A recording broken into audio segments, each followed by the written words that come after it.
sore hari ngobrol santai bersama Mr. Rico. Hari Rabu tanggal 11 September 2024 ada sponsor Telolet ya. Itu sponsornya tuh Telolet, backsoundnya ya. Jadi tadi pagi itu kan kita ada kegiatan di Honda Banten ya kan, hari pertama Rabu 11 September 2024, besok hari Kamis 12 September 2024 itu masih ada lagi tuh hari kedua. Ya kan?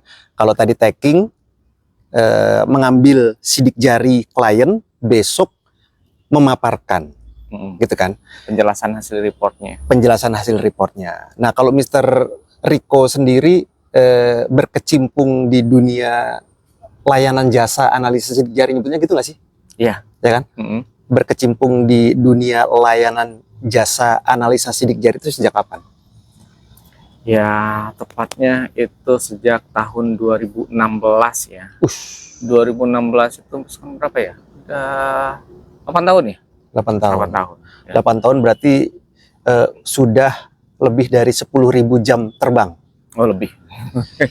Ahli berarti. Ahli, ya kan? Yeah. Sebenarnya saya kan juga sama nih, kami berdua ini berkecimpung di jasa layanan analisa sidik jari, ya kan? Kita sebut aja gitu ya. Cuma karena di podcast ini saya hostnya, berarti saya yang nanya dong, gitu. Bung Rico ini saya jadikan sebagai narasumber. Kendala orang-orang di zaman sekarang kalau mendengar analisa sidik jari, penilaian mereka apa sih, komentar mereka? Apakah kita ngomong di tahun 2024 ya?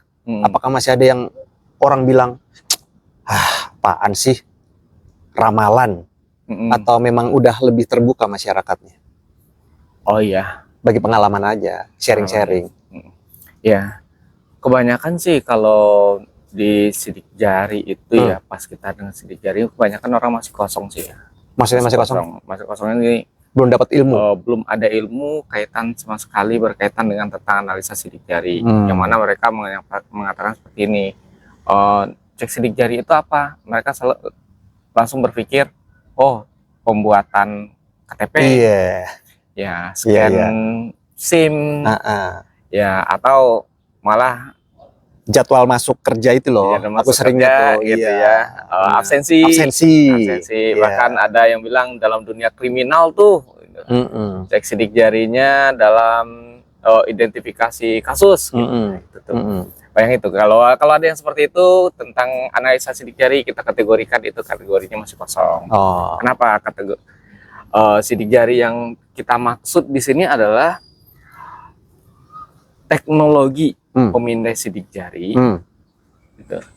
Ya, yang kita gunakan untuk men-scan sidik jarinya manusia, yang mana datanya tersebut kita rekam dan kita proses, kita hitung, yang mana dalam teorinya adalah ada hubungannya dengan cara kerja otak manusia. Ya, dalam bahasa sekarangnya itu fingerprint analysis itu untuk melihat atau mengecek cara kerja otaknya. Betul. Itu berkaitan dengan responnya, berkaitan dengan bakatnya, berkaitan dengan minatnya. Nah, seperti itulah kira-kira. Ya, kebanyakan orang di sini berpikir ada yang sudah mengenal tentang analisa sidik jari. Ya, tapi mereka setelah kita cek kebanyakan percaya. Itu belum percaya dan mulai antusias ya. Yang aku lihat di lapangan sih gitu tuh. Ya, betul. Setelah kita bacakan hasil sidik jarinya, sehebat itu ya. Iya, benar. Iya, kaitannya dengan cara kerja otak manusia. Iya. Berangkat dari rasa ketidakpercayaan, ya kan? Terus kita kasih demo, ya kan? Kita scan sidik jari mereka, terus kita paparkan, akhirnya mereka terbuka pikirannya ya. Iya. Ternyata gitu ya, begitu sih. Ya kan? Iya. Jadi video ini rencananya mau aku jadiin semacam informasi. Kan kalau analisa sidik jari itu kan bisa untuk kalangan perusahaan, instansi, ya kan? Keluarga, terus macam-macam lah, ya kan?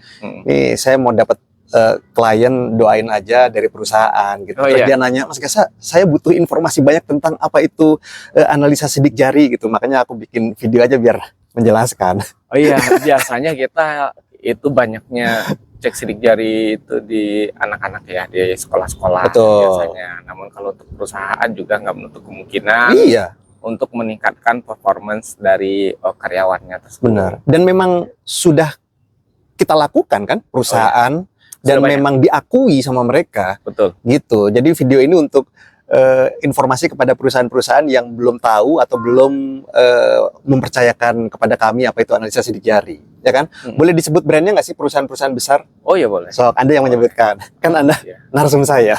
Mungkin kalau di sini maksudnya seingatnya aja ya. Iya boleh. Karena terlalu banyak, Seingatnya aja. jadi seingatnya Yang aja. brand-brand besar aja kali ya. Iya iya betul, Yang pertama yang meraih rekor muri itu Frisian Flag ya. betul. Ya. Saya sih sebenarnya udah tahu ya, tapi kan beliau narsumnya Frisian Flag. Terus, Baik. Terus apa lagi? Cerebrofort nih. yes. Cerebrofort. Mm-mm. Lalu yang terakhir kemarin kita di Mabes Polri. Mabes Polri. Nah, uniknya nih Mabes Polri yang kita cek kan para perwira-perwiranya dan para polisi-polisi yang memang sudah mereka itu udah jadi polisi gitu loh. Iya benar, iya benar. Mm. Iya iya iya. Untuk apa lagi? Untuk apa lagi sih? Gitu. Ah. Nah itu. Ah. Kegunaannya untuk penempatan, Yes. asesmennya mereka, ya sehingga potensinya mereka itu keluar ini, potensinya. Ya intinya dari sidik jari itu dalam untuk melihat bakat dan minatnya itu tujuannya adalah the right man, the right places. Yes, sebetulnya. betul. Yang menempatkan orang yang tepat di posisi yang tepat. Betul. Ya, memang pada dasarnya manusia itu bisa ditempatkan di mana saja. Mm-mm. Betul. Ya, tapi faktanya kita itu punya bidangnya masing-masing. Iya. Ya, itu contoh. Ya, faktanya nih, kita ngelihat di alam nih, seekor harimau atau macan, ya hidupnya adalah di darat ya. Cuma kalau seandainya kita terjunkan dia untuk hidup di air, bisa nggak? Bisa berenang nggak dia? Bisa. Tapi cuma bisa berapa jam? Iya. Nggak bisa 2 hari, 3 hari. Iya betul. Nah, itu. Iya iya. Iya. Artinya kita itu udah punya tempatnya masing-masing, tempat berjuang kita masing-masing. Iya. Yang pastinya kalau kita berada di posisi itu dipastikan kuat. Nah, Nah, contoh nih, ada seorang yang memang berbakat di bidang olahraga. Hmm. Kalau diposisikan di bidang olahraga tadi nih anak, dia akan sangat mudah untuk bisa belajar, bahkan bisa jauh lebih baik daripada teman-temannya tadi yang non bakat. yes, betul. Oke, kita agak sedikit fokus ke perusahaan ya. Oh, ya. Berarti analisa sidik jari bisa dimanfaatkan oleh sebuah perusahaan untuk merekrut karyawan dong? Sangat bisa. Hmm. Ya, sangat bisa. Yang pertama kita lihat di situ adalah kita butuh orang yang seperti apa sih? Iya, Untuk kebutuhan di bidang perusahaannya. ini. Mm-mm. Kebutuhan perusahaannya apa? Mm-mm. Yang pertama nih, contoh di bidang marketing. Hmm. Marketing ini kan nggak semua orang loh yang Tidak punya semua orang. passion atau yang menikmati di bidang marketing. Nggak Betul. semua orang. Betul.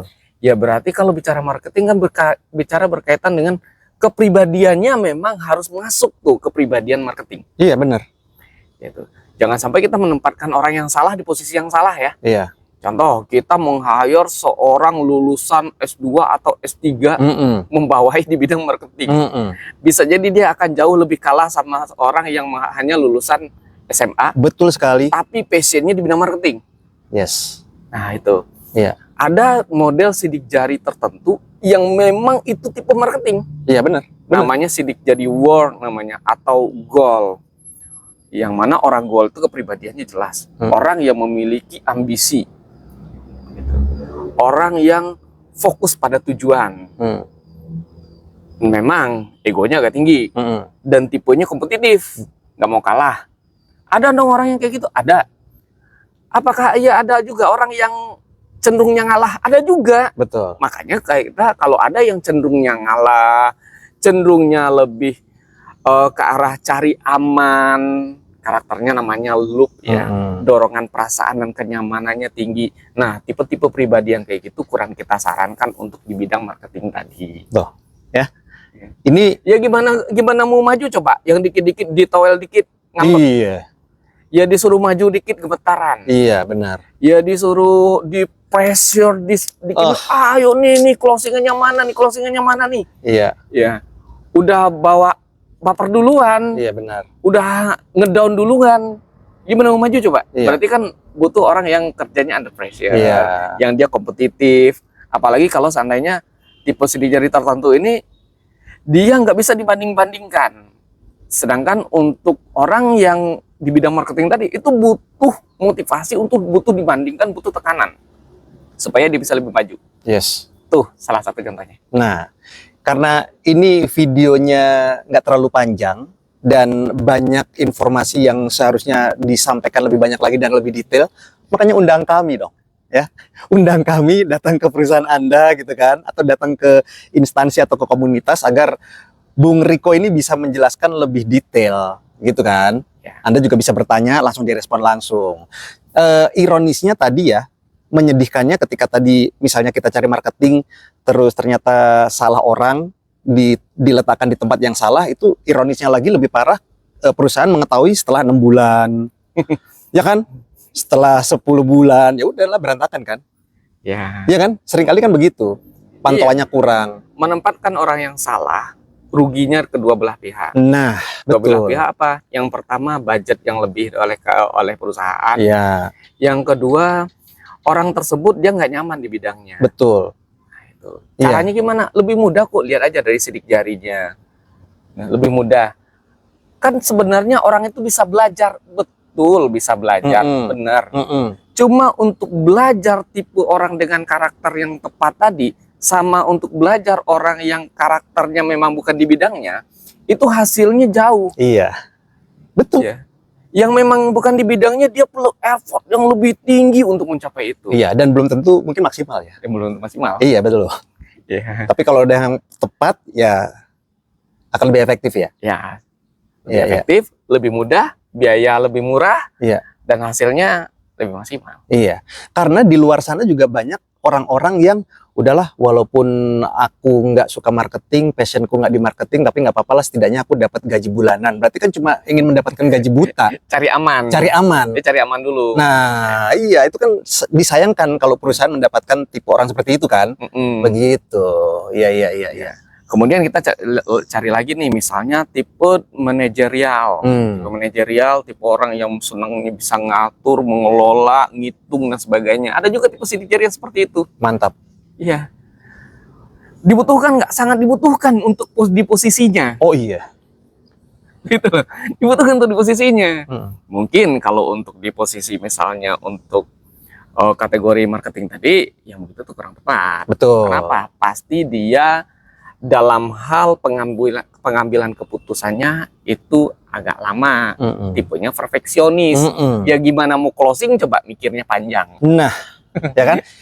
Itu semua bisa diketahui dari analisis sidik jari. Ya, sesimpel itu. Sesimpel itu. Sesimpel itu. Iya, iya.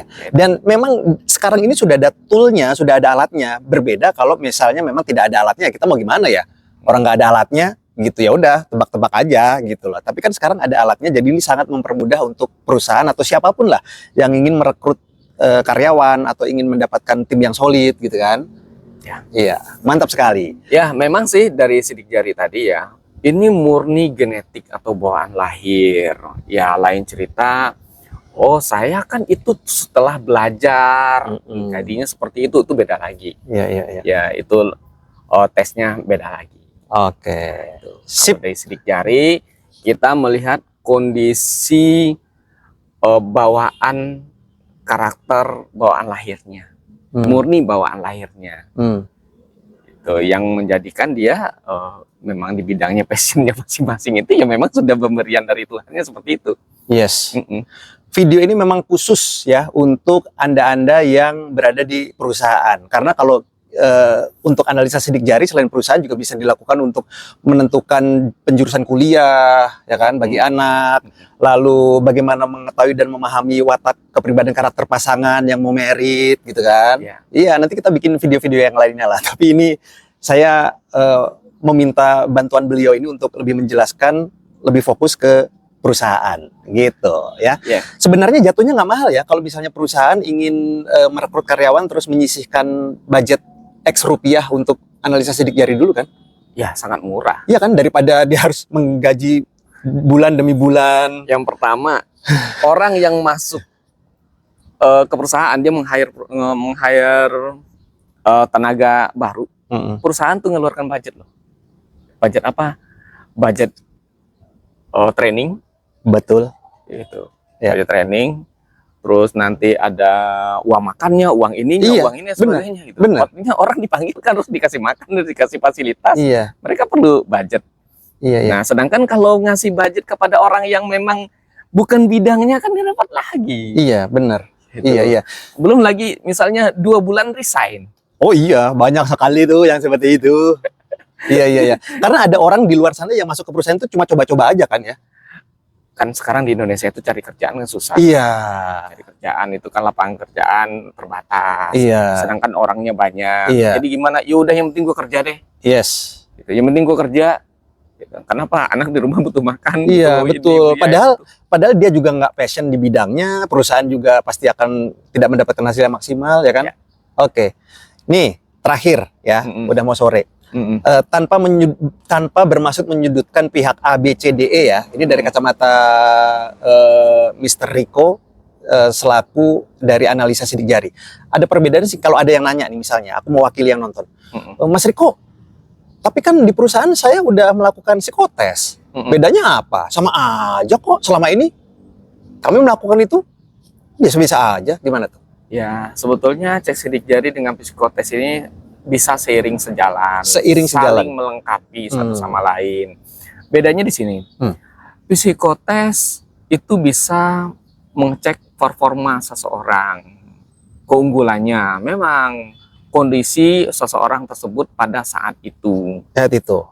Ya, tapi sidik jari tidak bisa ngecek itu. Gitu. Ya, sedangkan di psikotes itu tidak bisa mengecek atau kondisi bawaan lahir seseorang. Kenapa? Sudah terbentuk oleh faktor lingkungan tadi. Misalnya contoh si A nih, sekolahnya di bidang ini. Setelah dites, hasil psikotesnya pasti dia arahnya yang dia kuasai di bidang itu. Betul. Lalu apalagi di bidang, kalau dengan psikotes namanya psikometrik namanya. Ya, psikometrik itu hasilnya bisa berubah-ubah dan bisa dipelajari. Misalnya nih Mas Gasan nih mau cek nih, besok saya mau psikotes, belajar dulu tuh. Betul. Cari dulu, searching dulu, sehingga dikondisikan besok saya harus survey ini. Bisa nggak? Bisa. Namun kalau di sidik jari nggak bisa, karena sidik jari itu nggak berubah. Iya. Nah, makanya penting saya sampaikan adalah sidik jari dengan psikotes ini bisa seiring sejalan, saling melengkapi. Saling melengkapi, saling melengkapi ya, saling memberikan penguatan ya. Iya. Tapi berbeda kan? Beda. Punya kelebihan dan kekurangan masing-masing. Yes. Sama halnya mungkin sederhananya laki-laki sama perempuan. Iya. Ya kan? Beda. Laki-laki ya laki-laki, perempuan ya perempuan gitu. Jangan dibilang lah perempuan sama kok sama laki, beda ya kan? Iya. Tapi bisa saling melengkapi.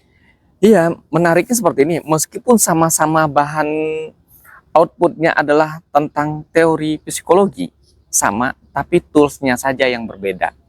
Atau teknik pengambilan sampelnya aja yang beda. Yang kita itu dari sidik jari, dari biometrik, yaitu datanya nggak berubah, bawaan lahir. Ya, sedangkan psikometrik itu dari tes psikologinya, kondisi dia saat itu. Ya, bedanya di situ. Akuratan yang mana? Saya bilang sama. Itu bahkan untuk kondisi tertentu lebih baik pakainya psikotes. Iya. Kondisi tertentu, misalnya contoh mengukur performa seorang Mas Gasa di bidangnya ini. Itu kan bisa disidik jari. Iya, betul. Harusnya psikotes. Betul. Gitu. Lalu pertanyaannya adalah melihat passion atau karakternya Mas Gasa untuk di bidang ini, kira-kira dia cocoknya di mana, arah bidangnya dengan karakternya yang ini. Bisa ini sidik jari. Tidak bisa di psikotes. Nggak bisa. Karena bawaan. Contoh untuk membentuk seorang Mas Gasa karakternya seperti ini, itu bawaan cara kerja otaknya. Bukan bawaan pendidikannya, bukan bawaan faktor-faktornya yang lainnya. Iya, seperti itu. Contoh, nada bicara saya hari ini, cara komunikasi saya seperti ini. Ya, ini bawaan dari karakter pribadi saya yang bicaranya kadang ya memang poin to the point. Yes. Gitu. Iya. Ya seperti itulah kira-kira. Iya. Oke. Sekali lagi ini video singkat ya. Kalau ada yang penasaran mau tanya, boleh isi kolom komentar. Barangkali gitu kan. Tanya tentang analisa sidik jari, karena sampai sekarang juga ada yang masih bilang analisa sidik jari itu ramalan, padahal kan bukan. Ya kalau Ya kan? ramalan itu kan sesuatu yang belum terjadi. Iya, Betul ya? betul. Sesuatu yang belum terjadi. Ramalan adalah kiamat. ke depan. Ya, sedangkan sidik jari adalah sesuatu yang sudah ada, yang sudah diciptakan sama Tuhan. Ini informasinya ini loh. Yes. Kamu seperti ini loh, karena faktanya juga seperti ini. Gitu. Iya. Kita cuma bicara tentang fakta-faktanya aja, tentang dirinya. Kita nggak bicara tentang, oh Mas Gasan nanti bakalan begini. Enggak, tidak begitu. iya. Nggak ada sama sekali membahas tentang itu. Kita membahas kondisi faktualnya saat ini saja. Yes. Ya, kondisi di orang tersebut berdasarkan sidik jarinya saja. Kita nggak bahas yang lain-lain gitu ya. Misalnya contoh kondisi sidik jarinya seperti ini, sekolahnya ini, jadinya ini enggak. Ya. Jadi kita nggak bahas kondisi lingkungannya. Kita Yes. nggak bahas kondisi dia sekolahnya di mana, istrinya siapa, pacarnya siapa gitu. Tidak membahas itu. Nggak bahas itu. Oke. Iya, cuma kan kita juga menyampaikan tentang bahasa cinta juga ada. Ya. Gitu. Jelas orang dengan kepribadian seperti ini bahasa cintanya begini. Ya, bahasa cintanya dengan misalnya dengan sentuhan. Karena ada juga yang seperti itu. Ya. Oke. Sip. Mantap sekali. Sudah sore, saatnya Mas Riko masih harus menyiapkan persiapan untuk hari kedua Honda Banten besok hari Kamis 12 September 2024 ya, Mas Bro. Ya.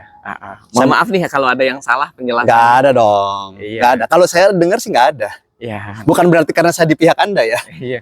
Kadang terlalu pede terus oh sampai se ekstrim itu. Ya, kita menyampaikan apa adanya dari ilmu sidik jari. Yes. Ya, saya setelah menangani bahkan ratusan klien ya, kalau kliennya itu memang sekolah itu bisa, kalau dihitung dengan sekolah ya bisa total per orang itu bisa ribuan kali ya. Iya, betul. Karena perangkatan aja tuh berapa ratus orang gitu. Yes. Perangkatan. Itu saya selalu menyampaikan seperti ini nih. 87% orang Indonesia itu salah jurusan. Saya salah jurusan loh. Ya, saya merasa salah jurusan. Dan 63% orang Indonesia itu tidak bekerja di bidangnya. Betul. Nggak percaya, coba aja lihat ke SCBD sana. Ketemu dengan di bidang di perkantoran, tanya deh jurusannya apa, pekerjaannya apa. Benar. Ya, boleh deh nanti tanya aja langsung berapa persen yang saya sampaikan ini. Di satu perkantoran misalnya. Berapa persen orang yang memang bidangnya dia. Gitu. Dan ini yang terjadi. Ya, kalau seandainya seseorang itu kuliahnya jurusan apa, lalu dia nggak bekerja di bidang itu, dipastikan dia ngulang lagi. Contoh, si A nih jurusan teknik mesin. Bagus nggak? Bagus. Ya, gimana nggak bagus, coba teknik mesin. Masuknya susah, keluarnya jauh lebih susah gitu ya. Lalu dia nanti melamar kerjaan, nyari-nyari kerjaan, masuklah tuh di desain grafis. Artinya dia ngulang lagi dong, belajar lagi desain grafis. Nah, artinya yang dipelajari di sana di bangku kuliah selama 4 atau 5 tahun jadi kurang maksimal. Betul sekali. Itu hasilnya. Oke. Ya kan sebenarnya lebih bagus kalau memang di bidangnya. Iya, benar. Iya dong. Pasti dia akan lebih ahli. Iya, benar. Tapi faktanya orang tersebut dia akan sengaja keluar. Kenapa? Kalau di jurusan itu gue kuliahnya aja udah pusing, nanti gue kerja nanti di situ tambah pusing. Ya artinya dia memang salah jurusan. Iya, gitu. Iya betul ya, betul. Logikanya kayak gitu. Logikanya sesederhana itu aja. Oke. Gitu, Mas Gasan. Sip. Iya. Mantap, kita harus menyudahi. Ngomong-ngomong jurusannya apa? Saya seni musik. Wah, bagus. Saya seni musik tapi masih nyerempet-nyerempet kan, kerja di radio, jadi musik director, bikin lagu gitu. Benar kalau gitu mah. Kenapa? Bener, nggak salah jurusan berarti. Saya merasa agak sedikit ini motivasinya tinggi kalau nggak salah ini agak kurang. Kan ada yang halaman A, B, C gitu kan. Motivasi 100 karakter, kalau nggak salah, skill. Ya, skill. Skillnya di bawah motivasi. Skillnya rendah. Iya, betul. Nah, itu kan nggak aku ketahui karena zaman dulu kan belum ada Ya. Analisa sidik jari. Skill itu berkaitan dengan bakatnya. Betul, Ya, itu. Keinginan tinggi, PD-nya tinggi. Betul. Tapi nggak mumpuni. Nggak dari bisa segi gitu. bakatnya. Nah, Gitu. jadi kalau aku nih ya, kalau main piano ya bisa. Gitu aja bisa, main gitar ya bisa. Iya. Tapi nggak sampai Nah, nggak ahli. nggak ahli gitu. Tapi ritme hayu gitu. Tapi nggak kayak ya begitulah gitu. Jadilah dia kalau yang seperti itu, misalnya kita menekuni apa yang kita minati tadi, motivasinya tinggi, Betul. lalu skillnya rendah, kita terjun di bidang itu, ya hasilnya apa? Generalis saja. Betul. Iya, grafikku juga kayaknya general. Iya. Generalis. Ya itu. Tapi saya sangat suka dengan marketing. Iya. Oke deh, sudah sore. Kolom komentar saya selalu terbuka. Mau bertanya, mau mengkritik, mau memuji, mau apapun, tulis di kolom komentar. Tapi hasil dari cyberbullying saya rendah loh. Cyberbullying. Iya, digital enrichment saya secara pribadi, itu respons stres saya itu tinggi. Oh, saya Iya. sangat rendah. Makanya gimana? Saya nggak pernah bikin konten. Saya kalau diundang dan sebagainya jarang mau. Kenapa alasannya? Saya gampang stres. Iya, iya. Gitu. Saya lihat orang yang misalnya diundang seperti ini nih, diposting sebagainya, ada yang komen begini. Wah, aduh saya kepikiran. Oh, kalau saya tidak peduli sama sekali. Iya. Saya kepikiran gitu. Iya, Makanya iya, saya nggak iya. pernah bikin konten, nggak pernah tampil. Wah, padahal kalau Anda bikin konten pasti jauh lebih berkelas dibanding konten-konten Nggak mau, saya, saya. Mas Bro. Saya nggak nyaman. Iya, benar. Kembali ke kepribadian tadi. Betul, betul. Saya kalau betul. mau tampil, saya mau tampil offline aja. Iya, betul. Saya ngisi misalnya di kayak semacam di Mabes Polri, Betul. ya offline aja. Offline, iya. Online nggak mau, Iya. saya kenapa stres ya? Nah, bayangkan jika Mas Riko yang kondisinya seperti ini kerja di perusahaan yang mengharuskan bikin konten. Kan dua-duanya kan Iya. ya, yang disuruhnya stres, yang nyuruhnya, aduh kok susah banget ya Tapi kan? saya janji ini ya, nanti saya nggak akan pernah nonton ini dan saya jangan di tag. Ya, jangan di tag. Kenapa? Saya pasti akan stres. Iya, iya, iya. Gitu. Pasti nanti ada yang nanya, aduh kepikiran ya. Oh iya, mending kalau ada yang nanya, aku tulis, aku WhatsApp dirimu gitu ya Oh caranya iya, silakan, ya. boleh. Iya kan, pakai cara gitu. Iya, iya. Makanya kalau ada Unik ya, pembicaraan unik. dan sebagainya, saya lebih sesi konsulnya itu ya man to man. Man to man. Iya, gitu aja. Tapi kalau online kan oke juga Anda. Saya nggak pernah nonton online Oh iya, saya betul, seperti apa. betul. Kenapa stres Karena ya? karena kemarin beliau habis mengerjakan project konsul online ya. Iya. Aku lihat bagus banget. Tapi nggak saya ditonton hasilnya. Saya Iya. nggak mau nonton hasilnya. Berarti sama kayak Johnny Depp kalau nggak salah. Johnny Depp itu kan main film banyak. Pas ditanya, kamu nonton film kamu ya? Enggak. Nggak pernah mau. Iya, nggak pernah mau dia. Sama sih nggak mau. Tapi dia main filmnya bagus. Oh, jutaan orang memuji dia. Tapi dia udah nonton film kamu nggak? Enggak, saya nggak pernah nonton film saya. Ya main aja. Saya pernah beberapa kali diundang di podcast. Saya sampaikan saya jangan di tag. Kenapa? Ya itu tadi respons stres tadi. Benar. Saya kalau untuk bicara kini ngasih keilmuan dan sebagainya ya seneng. Tapi jangan di tag ya. Kembali ke itu tadi, cyberbullying saya itu rendah. Iya benar. Iya. Nggak apa-apa. Setidaknya kan Anda 11-12 kayak Johnny Depp.